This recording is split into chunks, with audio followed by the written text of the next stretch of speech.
Hello and welcome to Speak Up, the podcast where we help you build your confidence in speaking English. Today, we'll be talking about a topic that's close to home, literally, how to practice English with your friends and family. Whether you're just starting out or looking to improve your fluency, practicing with people you know is one of the most effective and comfortable ways to learn. We're going to share practical tips that will turn everyday interactions into opportunities for practice without the pressure of a formal setting. I'm Ryan, and today we'll be diving into why practicing with people close to you, like family or friends, can reduce the stress of language learning. When you're speaking with those who support you, you don't have to worry about being judged for mistakes. This makes the process feel more natural and allows you to focus on improving. In my experience, those relaxed conversations at home are the perfect setting to practice and build fluency. Hi everyone, I'm Priya, and I can personally vouch for how helpful practicing with family can be. When I started learning English, I practiced a lot with my sister. It felt natural because we were already comfortable talking to each other. What helped the most was that I didn't feel embarrassed if I made mistakes. She would gently correct me, and we'd have a laugh about it. That supportive environment made all the difference in building my confidence to speak English in real-life situations.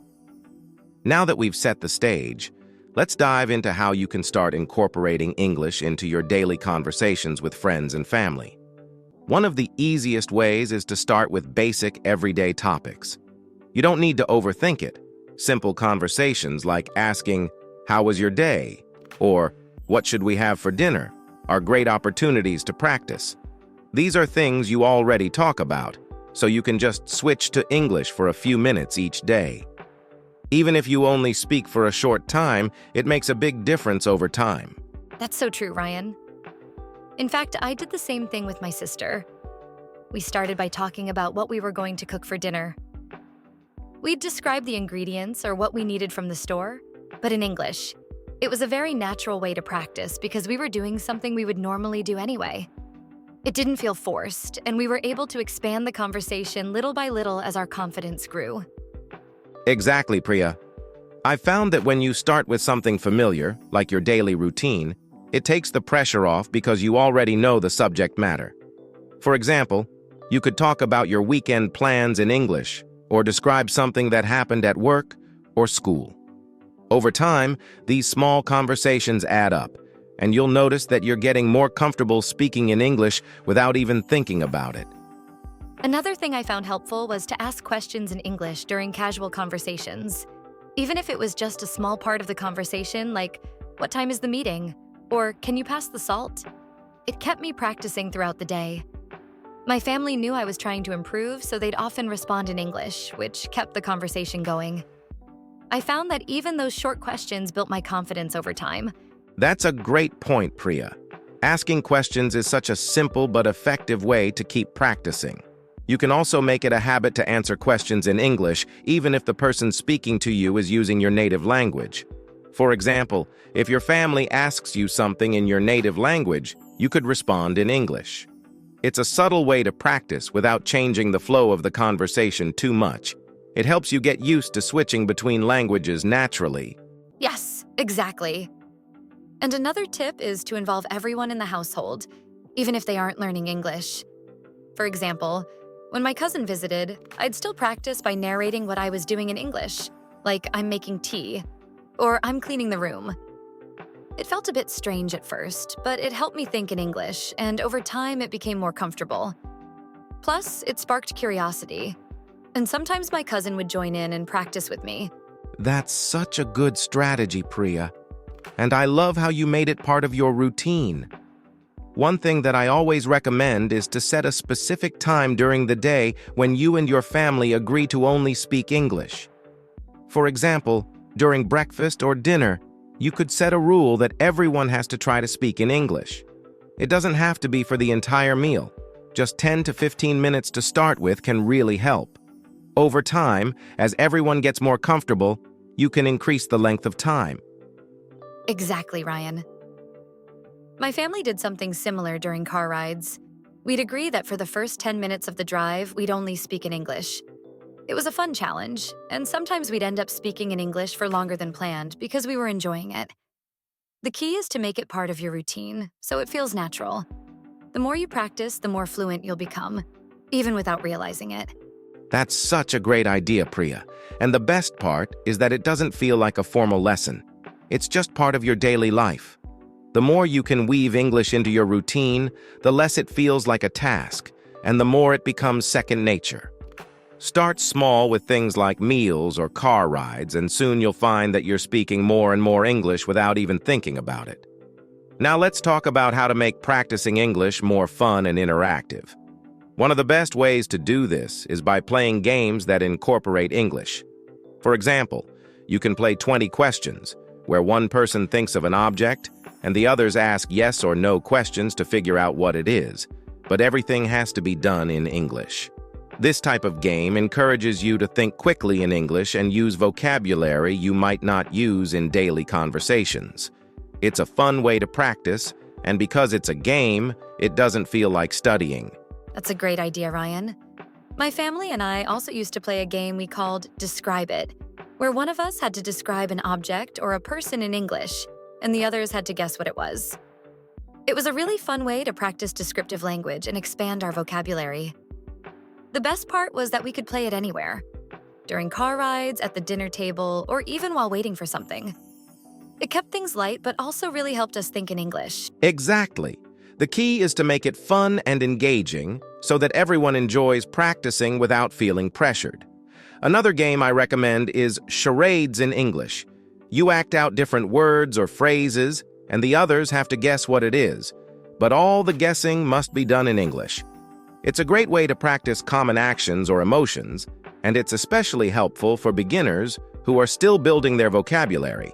Plus, it encourages everyone to get involved, no matter their skill level. I love that, Ryan.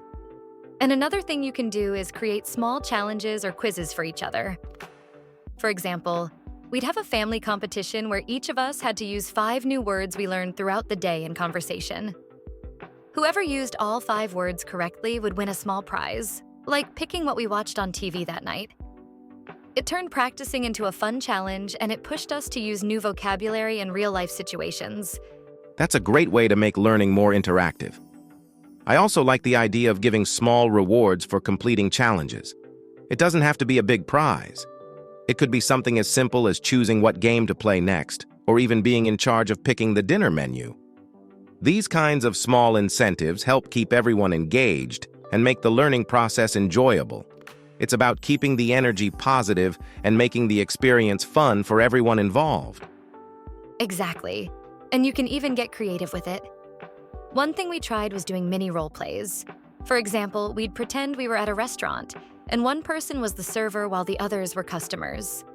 We had to order food, ask questions about the menu, and even complain about something, all in English. It was really fun because we got to practice real-life scenarios, but without the pressure of doing it in public.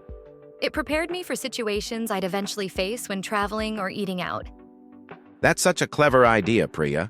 Role-playing real-world situations is incredibly helpful because it gets you used to the kinds of conversations you'll have in everyday life.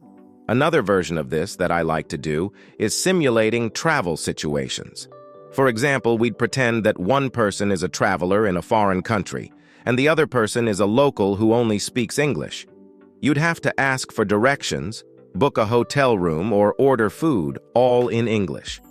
It's a great way to practice specific vocabulary, and it feels like you're preparing for the real world. Yes. It's so important to practice these kinds of scenarios because it builds confidence for when you actually have to use English in those situations. One thing I noticed was that after role-playing these scenarios with my family, I felt much more relaxed when I had to do it for real. Whether it was asking for directions while traveling or ordering food at a restaurant. It made me realize that practice at home can really translate into confidence in real life. Exactly, Priya. And what's great about these games and role plays is that they make learning English feel like part of your everyday life, rather than something you need to sit down and study. You're practicing in a natural, relaxed way with the people you're comfortable with. The key takeaway here is that the more you practice using English in different scenarios, whether it's a game or a real-life situation, the more comfortable you'll become, and the easier it will be to speak English confidently when you need to. Let's move on to another great way to practice English with friends and family, using media like movies, TV shows, and music. One simple yet powerful strategy is to watch English language movies or shows together, especially with subtitles. This helps with listening skills, pronunciation, and even picking up new vocabulary. For example, you could watch a movie as a family and pause occasionally to discuss what's happening, or even repeat certain lines out loud. It's not just about watching passively, it's about engaging with the content and turning it into an opportunity to practice speaking and listening. That's such a great idea, Ryan. I used to do something similar with my sister. We would watch English movies or series with subtitles, and afterward we'd talk about our favorite scenes or characters in English. It didn't feel like we were practicing, more like we were just having a fun conversation about a show we liked. But in reality, it was helping me build confidence in using new words and expressions. Plus, hearing how native speakers talk in real conversations gave me a better sense of how to structure my own sentences. Exactly, Priya. You can also make it a group activity by choosing a show or a movie everyone enjoys. Afterward, you could have a discussion where each person explains their thoughts about the storyline or describes their favorite parts in English. Even if the conversation isn't perfect, the point is to get comfortable expressing ideas in English. The more you do it, the easier it becomes to share your thoughts and have discussions in English without switching back to your native language. Yes. And it's not just about watching. Listening to English podcasts or music together is another great way to practice. For example, my family and I would listen to English music in the car, and afterward we'd talk about what the lyrics meant or discuss the meaning of the song. It helped us improve our listening skills and vocabulary at the same time. You can also listen to beginner-friendly podcasts that focus on English learning, and then talk about the episode together, discussing any new words or phrases you've picked up. That's such a useful approach, Priya. Music is a great way to get used to English naturally, and discussing the lyrics adds an extra layer of learning. Another thing you can do is create a family playlist of English songs, where everyone adds their favorite tracks. This keeps it fun and personal, and you can sing along to the songs, which helps with pronunciation and rhythm. For podcasts, there are so many English learning podcasts available that are designed for beginners, so you can listen together and then have short conversations about what you've learned. Yes, exactly. I found that using different types of media helps keep things interesting. If you're listening to a podcast, try pausing at certain points and asking each other questions about what was said. Like, what do you think he meant by that? Or, did you catch that new word? It keeps everyone engaged and makes sure you're really absorbing the content. It's a simple but effective way to practice comprehension and speaking, especially when you're doing it with family members who are at a similar level of learning. Another great media-related activity is reading English articles or short stories together. You can find beginner-friendly articles online, or even simple books in English. After reading, you can discuss what you understood, talk about any new vocabulary, or even summarize the story out loud. It doesn't have to be a long or difficult text. The idea is to get used to reading and explaining things in English. This is a great way to improve both reading and speaking skills at the same time. I love that idea, Ryan. My sister and I used to read simple news articles in English, and then we'd summarize them to each other in our own words. It really helped with vocabulary and comprehension, and it gave us more confidence in speaking. Sometimes we'd even take turns reading paragraphs out loud, which was great for pronunciation practice. You don't need to read complicated books. Starting with short, easy-to-understand texts is enough to make a big impact. Exactly, Priya. The key takeaway here is that media, whether it's movies, music, podcasts, or reading material, can be a fun and engaging way to practice English together. You're not just absorbing the language passively, you're using it to create conversations, learn new vocabulary, and improve your comprehension in an interactive way. And because you're doing it with friends or family, it's a comfortable, low-pressure environment, which makes it even more effective. Now let's talk about something just as important as practice: encouragement and accountability. When you're learning English with friends or family, it's essential to create a supportive environment where everyone feels comfortable making mistakes. One of the best ways to encourage each other is to give positive feedback when someone tries a new word or phrase. Even small successes should be celebrated, as they build confidence and make the learning process feel more enjoyable. For example, when someone in my family used a new word in conversation, we'd all compliment them, which motivated us to keep learning. I completely agree, Ryan. Positive reinforcement made such a difference for me when I was practicing with my family. If I used a difficult word or completed a sentence without any mistakes, my sister would always point it out, and that really boosted my confidence. It made me feel like I was making real progress, even if it was just a small step. It's important that your family or friends create a space where it's okay to make mistakes, because mistakes are a natural part of learning. That supportive atmosphere makes all the difference in how comfortable you feel speaking. Exactly, Priya. Another great strategy is to set shared goals as a family or group of friends. For example, you can set a goal to have a 10-minute conversation entirely in English by the end of the week. Everyone can work toward that goal together. And when you reach it, you can celebrate with something fun, like watching a movie or doing a family activity. Setting shared goals keeps everyone accountable, and it also helps make sure that everyone is progressing at their own pace, but with the support of the group. Shared goals are such a great way to stay motivated. My sister and I would set weekly goals, like learning 10 new words or phrases by the weekend. Then, at the end of the week, we'd challenge each other to use those words and sentences. It was a great way to make sure we were both improving, but in a fun, relaxed way. The key was that we didn't make it feel like homework. It was more about enjoying the process and challenging each other to keep learning. That's such a good approach, Priya. It's also important to track your progress. You could create a simple chart where you mark down each new word you've learned, or even track how long you've spoken in English each day. By visually seeing your progress, it becomes easier to stay motivated because you can look back and see how far you've come. In my experience, tracking progress helped me stay on track, and it reminded me that even small improvements add up over time. Exactly, Ryan. My sister and I kept a notebook where we wrote down new words we learned and used in conversation. At the end of each week, we'd look back and see how many new words we had mastered. It was so encouraging to see that we were steadily growing our vocabulary and improving our speaking skills. Plus, having that visual reminder made us excited to keep going.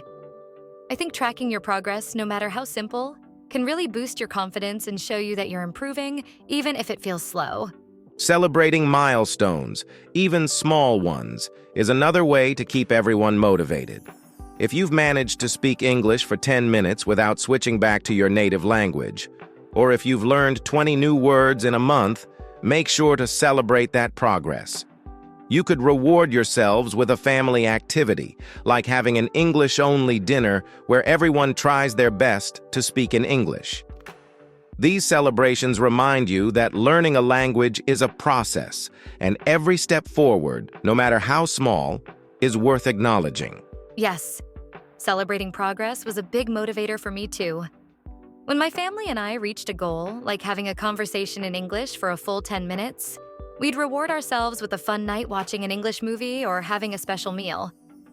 It made the whole process feel positive, and we looked forward to those moments where we could see our improvement.